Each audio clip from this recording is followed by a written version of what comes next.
할렐루야. 2019년도의 마지막 주 예배입니다. 한 해를 돌아보면 참 많은 일들이 있었죠. 그 모든 일들 가운데 하나님이 함께 하셔서 우리를 이 자리까지 인도해 주시고 이렇게 또 마지막 주 예배를 은혜 가운데서 드리게 하신 줄로 믿습니다. 그 하나님의 평강과 또 그 사랑, 그 은혜가 늘 여러분 삶 가운데 함께 하시기를 주님의 이름으로 축원합니다. 마지막 주가 되니까 마음이 참 묘합니다. 그렇죠? 어떻게 하다 보니까 제가 이 12월이 되면은 항상 지난 일기장을 읽거나 지난 날의 기록들, 제가 써놨던 그 기록들을 이렇게 좀 읽는 그런 습관이 있습니다. 그런데 옛날 일기장에 썼던 시를, 사실 12월쯤 되면 항상 이 시를 읽는 것 같아요. 근데 그러려고 하는 게 아니라 넘기다 보면 이 시가 항상 눈에 들어오는데, 제가 참 좋아하는 시인인데 박상천 시인이라는 시인이 쓴 적산거리 126,824km. 제목이 좀 특이하죠? 이 적산거리라는 것은 차에 보면은 그 차가 지금까지 달려왔던 총 거리를 기록해 놓은 게 그 적산거리입니다. 그게 126,824km라는 거예요. 제가 그 시를 좀 읽어드릴게요. 마지막 주니까 시도 한번 듣고. 주유소에서 차에 기름을 채우다 문득 주행 계기판을 들여다보니 구간거리 387km, 적산거리 126,824km. 다 연소하지 못한 배기가스를 푹푹거리며 달려온 내 인생의 타이어 자국을 주행 계기판이 몰래 기록해 두었구나. 126,824의 숫자 속에 서울의 피곤한 한숨이 긴 자동차의 행렬만큼이나 늘어서 있고, 동해바다나 지리산 혹은 내 고향의 여유와 웃음도 간혹 섞여 있으리라. 돌아보면 126,824km를 달려온 내 인생의 타이어 자국은 흔적도 없고, 찰랑거리던 연소를 다 소진해버린 연료통처럼 가슴이 휑하다. 잃어버린 것들에 대한 아쉬움에 낡아가는 마음 한 구석에선 자꾸 삐걱거리는 소리가 들리고, 룸미러에 비치는 흰 머리카락이 새삼스럽다. 기름을 채우고 다시 단추를 눌러 구간거리를 0으로 돌려보지만 결코 0으로 돌려놓을 수 없는 적산거리 126,824km. 참 차에 기름을 넣다가, 주유소에서 기름을 넣다가 어떻게 이런 생각을 하고 이런 시를 썼는지 모르지만, 이 지나온 인생들을 돌아보는 거죠. 단순히 그 차를 타고 온 시간들일 수도 있겠지만, 어떻게 보면 그 차의 적산거리를 보면서 그동안 자기가 살아왔던 그 모든 시간들을 돌아보면서 그간에 묻어있는 추억과 또 아쉬움과 또 안타까움, 혹은 잃어버리고 만 것들, 혹은 잊고 살았던 것들에 대한 아쉬움과 후회가 묻어있는 그러한 시입니다. 그리고 그 아쉬움과 후회가 내 마음속에서 삐걱거림으로 계속 울려 퍼지고 있다. 즉, 어떻게 보면은 번뇌일 수도 있고요, 울음일 수도 있고, 아니면은 그 후회를 향한 절규일 수도 있고, 그 마음속에서 울려 퍼지고 있음을 기록하고 있는 그러한 시입니다. 제가 한 해 마지막이면은 참 이 시가 떠오르는 것은, 나는 한 해를 어떻게 달려왔는가, 내 달려온 거리를 궁금한 것이 아니라 나는 그 거리 가운데서, 그 달려온 그 시간들 가운데서 무엇을 잊고 무엇을 잃어버린 채 살아왔는가라는 것을 항상 돌아보게 됩니다. 일상에 파묻혀 내가 잊고 살았던 것은 무엇인가, 내 마음속에 삐걱거리는 소리를 내는 그런 아쉬운 일들 혹은 후회가 되는 일들은 무엇인가라는 것을 항상 생각해 보게 됩니다. 물론 목회자이다 보니까 제일 안타까운 것은 내 목회가 정말 하나님과 동행하는, 하나님의 일을 함께하는 그러한 목회가 되었는가, 아니면 일이 되어버리진 않았는가, 내 삶의 모든 시간들이 하나님이 기뻐하실 만한, 하나님과 동행하는 그런 시간들이 되었는가. 내가 목사로서 나도 신앙생활을 하는 거죠. 이 목회라는 게 신앙생활을 하는데 그것이 어떻게 보면은 그냥 일상의 의무가 되어버리진 않았나 많은 생각을 해봅니다. 조금 더 하나님이 기뻐하시는 일들에 대해서 내가 소홀하지는 않았나 이런 생각도 하게 되고요.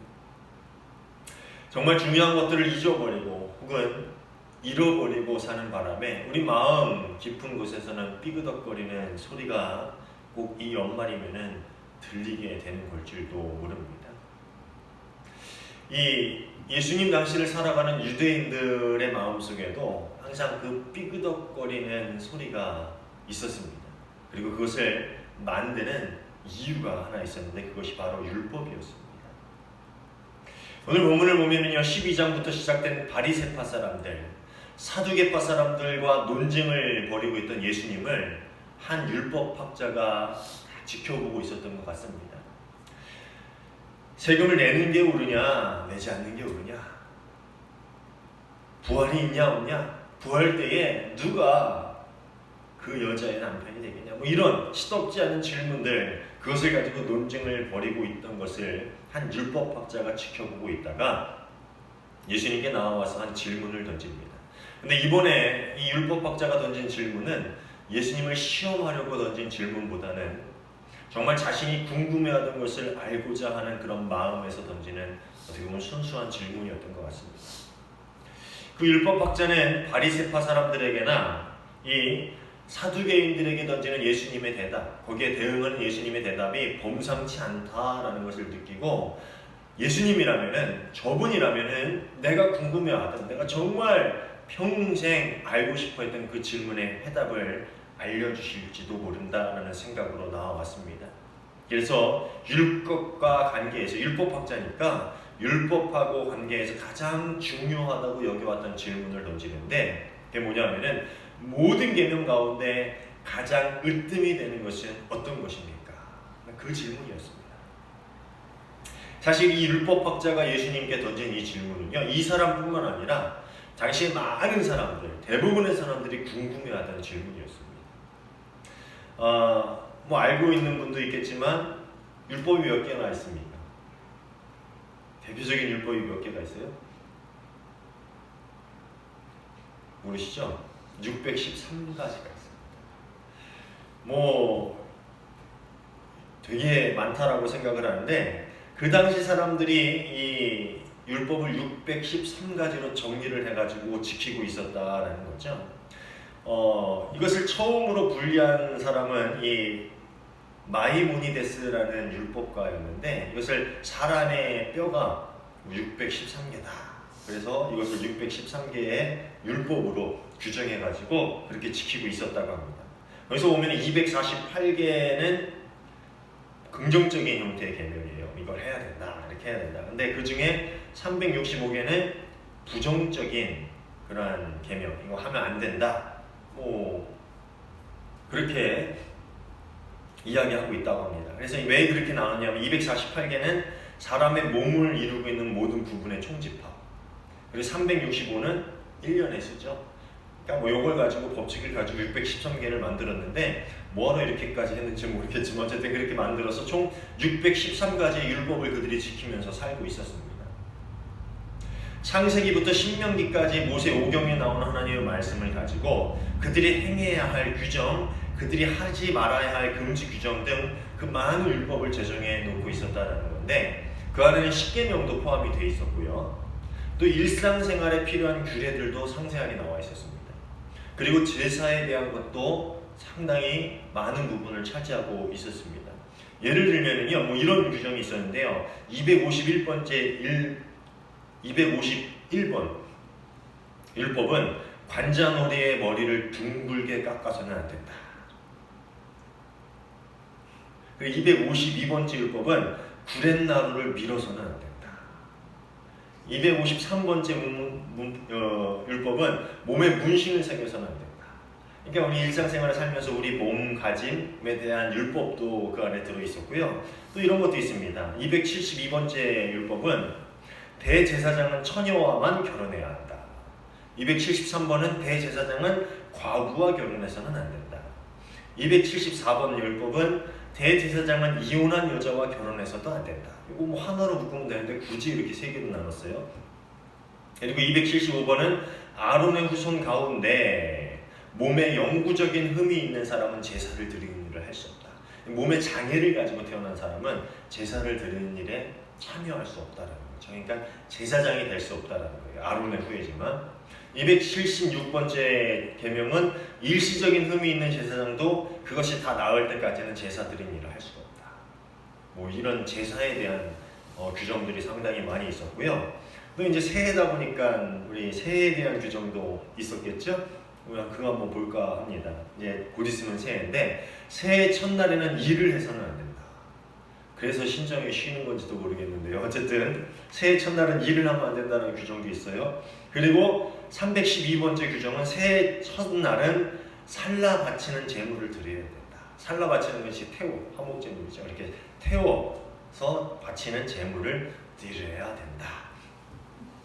뭐 이런 일상적인 삶 혹은 제사에 관련된 규정들, 우리 몸가짐에 대한 규정들, 뭐 규정들이 어마어마하게 많았어요. 613가지나 되니까 정말 많이 있었겠죠. 만약에 그 당시에 유대교가 필수 종교, 그러니까 태어나면서부터 어쩔 수 없는 그 민족의 종교가 아니라 선택하는, 오늘날 같이 선택할 수 있는 종교였다고 하면은 저는 아마 유대교 안 믿었을 것 같습니다. 그렇죠?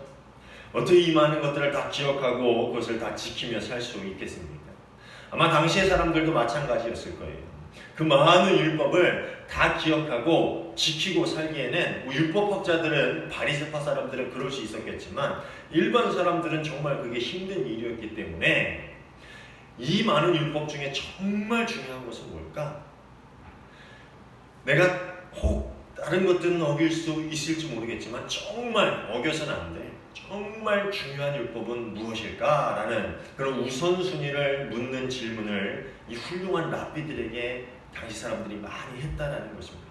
그러니까 이 율법학자도 그것이 궁금했기 때문에 예수님께 나와서 모든 율법 중에 으뜸이 되는, 우리가 결코 잊어서는 안 돼, 반드시 기억해야 할 그 율법은 무엇입니까? 라는 그러한 질문을 했다라는 겁니다. 문득 말씀을 준비하다가 좀 재미있는 생각이 났습니다.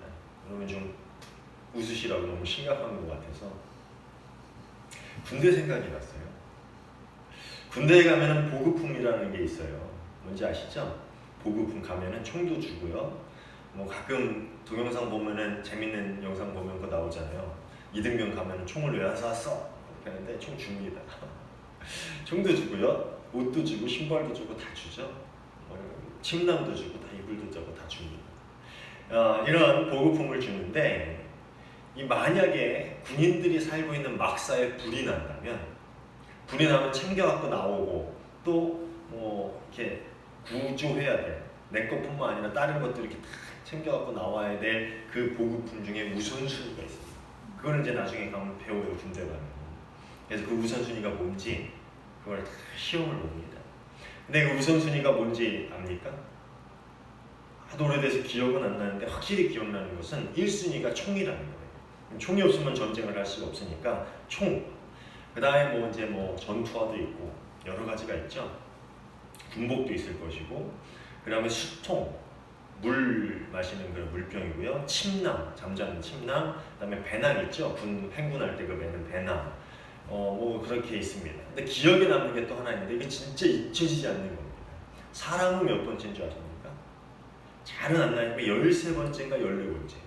그러니까 불이 나서 사람이 죽어가도 총부터 갖고 나와야 되고, 뭐 그런 보급품부터 챙겨야 돼요. 사람 구하는 것보다 그게 우선이라는 거예요. 그렇게 가르칩니다. 그리고 사람 바로 앞에 있는 게 잊혀지지가 않습니다. 이게 뭔지 아세요? 반합입니다. 반합. 반합 뭔지 아시죠? 이 군인들이 밥 먹는 밥통. 그러니까 사람보다 반합을 먼저 챙겨갖고 나와야 돼요. 불이 나면.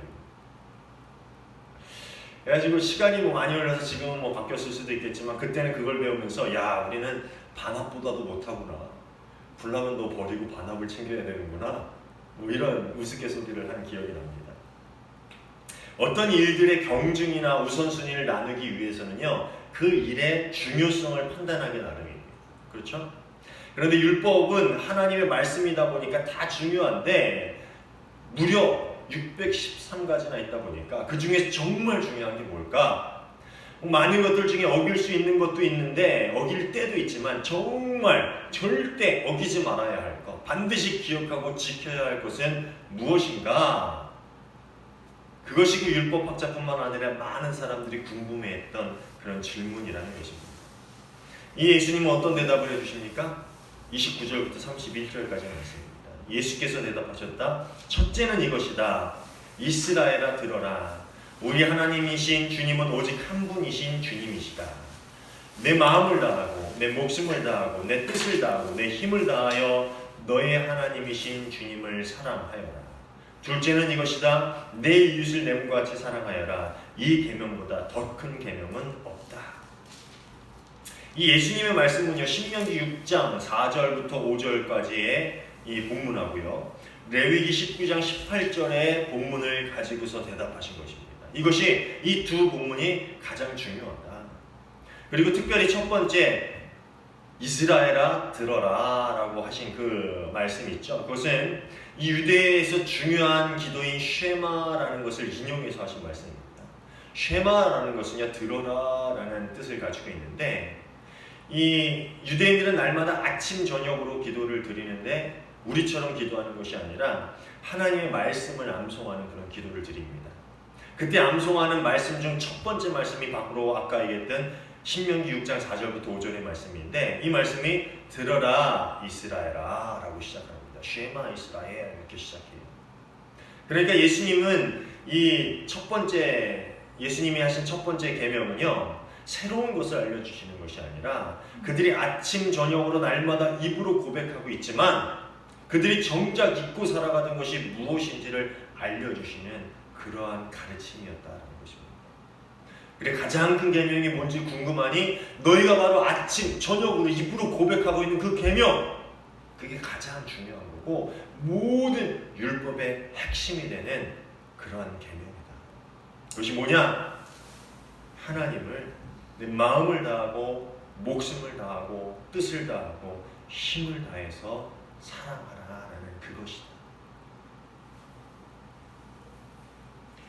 그들이 아침 저녁으로 기도는 하고 살아가고 또 율법을 지키며 애를 쓰고 있지만 또 때로는 날마다 때로는 성전에 나와서 제사를 드리면서 살고 있지만 그 모든 것들이 왜 하는 건지, 무엇을 위해 그렇게 힘과 정성을 쏟고 있는 건지 그들은 잊고 살았다라는 겁니다.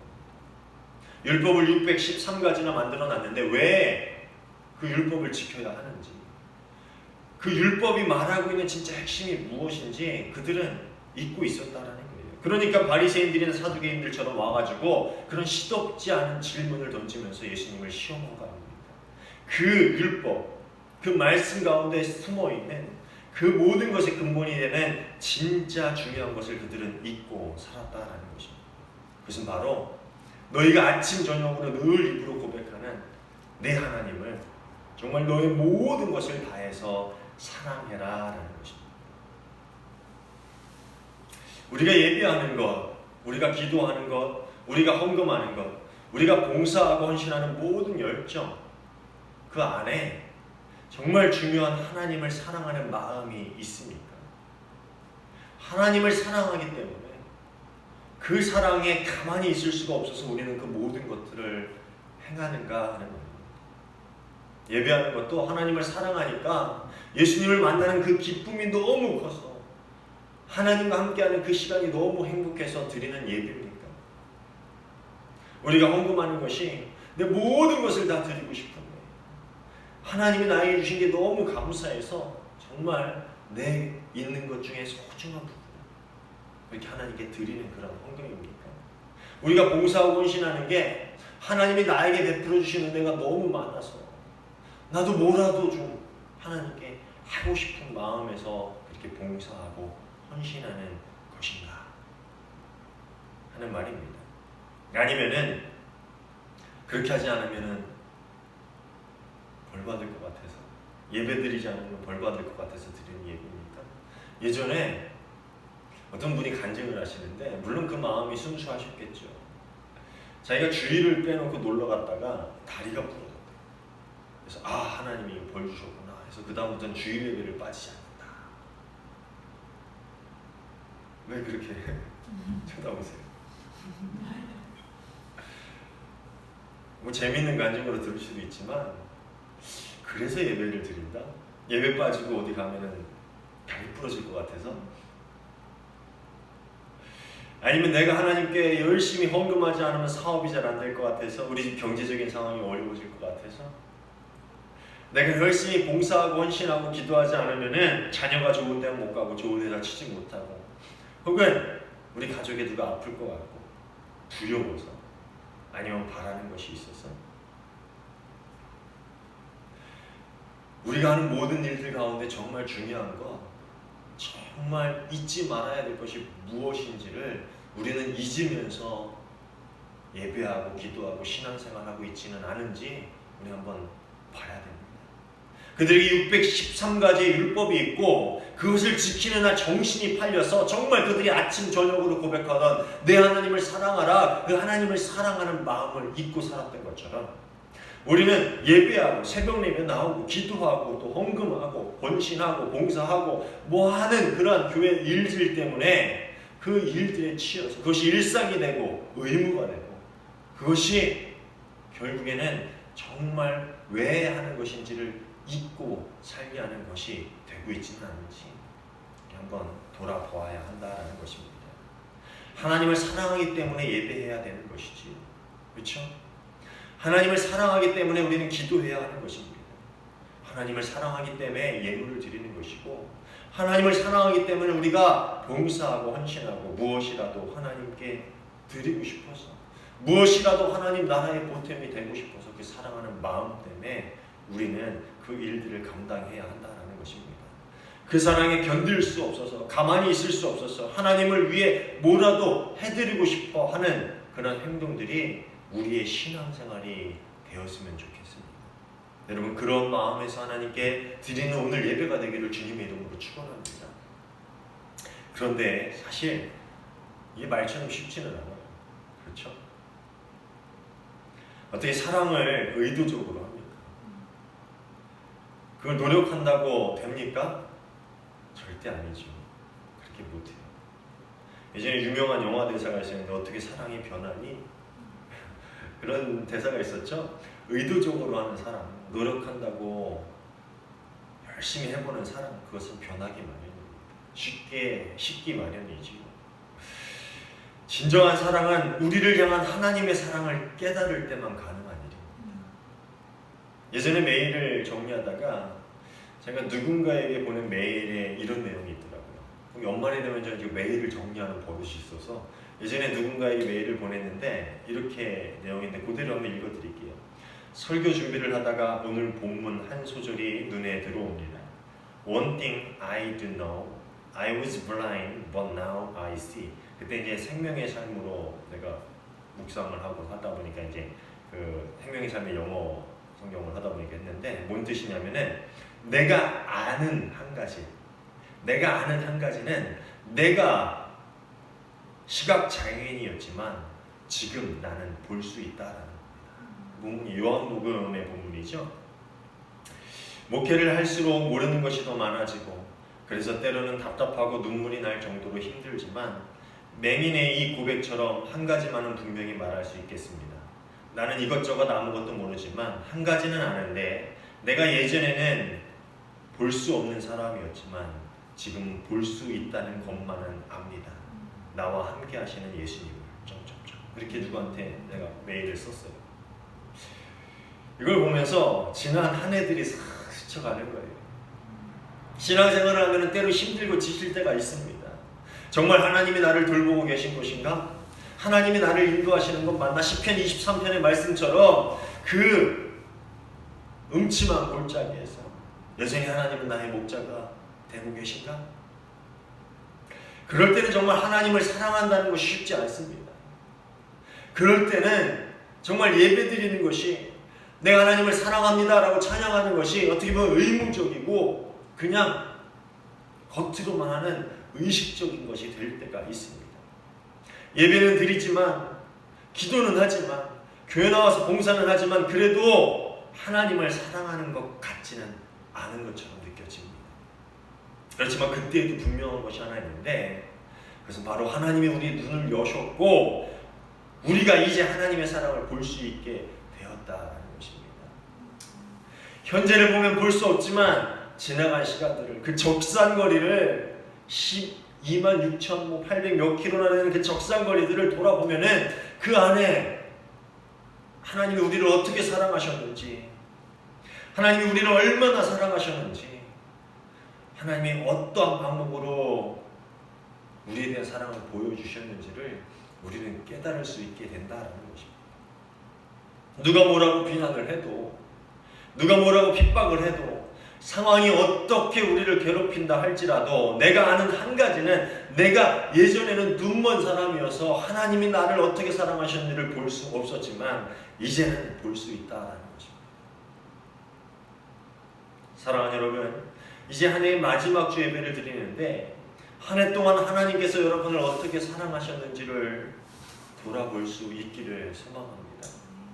올 한 해가 너무 힘드셨다면은 지나온 모든 시간들을 돌아보시길 바랍니다. 그리고 그 안에서 하나님께서 우리를 어떻게 사랑하셨는지, 하나님께서 우리를 얼마나 사랑하셨는지를 깨달을 수 있는 그런 여러분 되시길 바랍니다.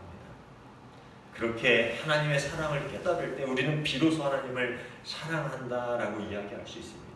그렇게 하나님의 사랑을 깨닫고 그분이 얼마나 우리를 사랑하셨는지, 우리가 얼마나 사랑받지 못할 만한 부족한 존재인지를 깨닫고, 그럼에도 불구하고 하나님이 우리를 어떻게 얼마나 사랑하셨는지 알게 될 때에 우리는 진짜 하나님을 사랑하는 마음으로 예배하고, 하나님을 사랑하는 마음으로 기도하고, 하나님을 사랑하는 마음으로 헌신하고 주님께 봉사할 수 있다는 것이지요.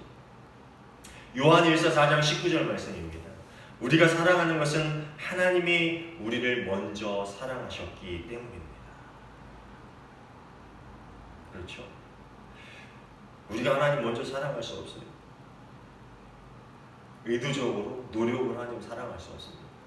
여러분 삶 가운데서 하나님이 우리를 먼저 사랑하신 것, 그리고 얼마나 어떻게 사랑하셨는지, 그 예수님이 어떠한 고통 가운데서 돌아가셨고 왜 그러셨어야만 했는지를 진정으로 깨닫게 될 때에 우리는 하나님을 진짜 사랑한다라고 고백할 수 있게 되는 것입니다. 그리고 그 하나님을 사랑하는 마음이 흘러 넘치게 될 때에 우리는 비로소 이웃을 사랑할 수 있게 됩니다. 조금 전에 읽었던 요한 1서 4장 20절부터 21절의 말씀입니다. 누가 하나님을 사랑한다고 말하면서 자기 형제를 미워하면 그는 거짓말쟁이입니다. 보이는 자기 형제를 사랑하지 않는 사람이 보이지 않는 하나님을 사랑할 수 없습니다. 하나님을 사랑하는 사람은 자기 형제 자매도 사랑해야 합니다. 우리는 이 계명을 주님에게서 받았습니다. 사실 예수님께서 하신 두 번째 계명이 있죠. 너 하나님을 사랑하라. 내 하나님을 사랑해라. 그리고 두 번째는 이것이니 내 이웃을 내 몸과 같이 사랑해라. 이 말씀은요, 레위기 19장 18절의 말씀을 인용하신 것입니다. 그렇지만 당시 사람들이 듣기에는 이 두 가지를 붙여서 말씀하시는 게 좀 의아하게 들릴 수도 있습니다. 왜냐하면 첫 번째가 뭐예요? 하나님은 한 분이시니 그 하나님을 내 마음과 힘과 정성과 모든 걸 다해서 사랑해라. 근데 두 번째는 이것이니 내 이웃을 내 몸과 같이 사랑해라. 하나님을 향한 사랑 다음에 이웃을, 사람을 향한 사랑을 연결한다는 것은 당시 사람들에게 좀 불편하게 들릴 수 있는 그러한 이야기였습니다. 그런데 요한 1서의 말처럼 형제자매를 사랑하는, 보이는 사람들을 사랑하지 못하는 그 사람이 어떻게 하나님을 사랑한다고, 보이지 않는 하나님을 사랑한다고 이야기할 수 있습니다. 이 말은 뒤집어 말하면은 보이지 않는 사랑이 나타나는, 눈에 보이는 것으로 나타나는 것이 바로 형제자매를 사랑하는 것이지. 하나님이 나를 어떻게 사랑하시는지를 깨닫고 그 사랑이 넘쳐 흘러나면요, 우리가 누구를 미워할 수 없게 된다라는 것입니다. 사람이다 보면 누굴 미워할 수가 있습니다. 저도 있어요. 사람이 미울 때가 있어요. 때로는 자식도 미운데요. 근데 그 마음이 들 때 하나님이 나를 사랑하신 것, 내가 어떤 사람인지 나는 알잖아요. 내가 잘 알잖아요. 그럼에도 하나님이 나를 사랑하신 것, 그것을 깨달으면요, 그래서 하나님을 사랑하게 되면 누군가를 미워할 수 없게 된다라는 이야기죠.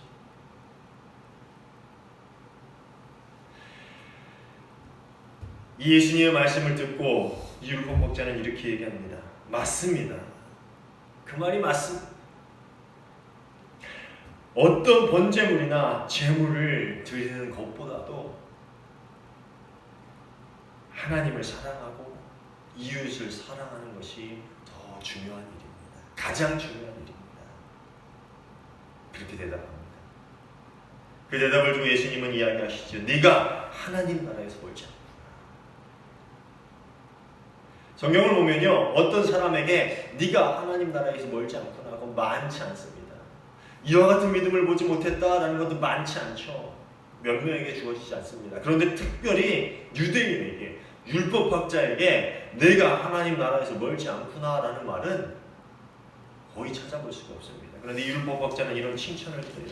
내가 하나님 나라에서 멀지 않고 내가 천국에 가는 법을 이제 깨달았구나. 이제 어떻게 해야 됩니까? 그렇게 해라. 아직 천국 안에 있는 건 아니잖아요. 하나님 나라 안에 사는 건 아니죠. 멀지 않구나.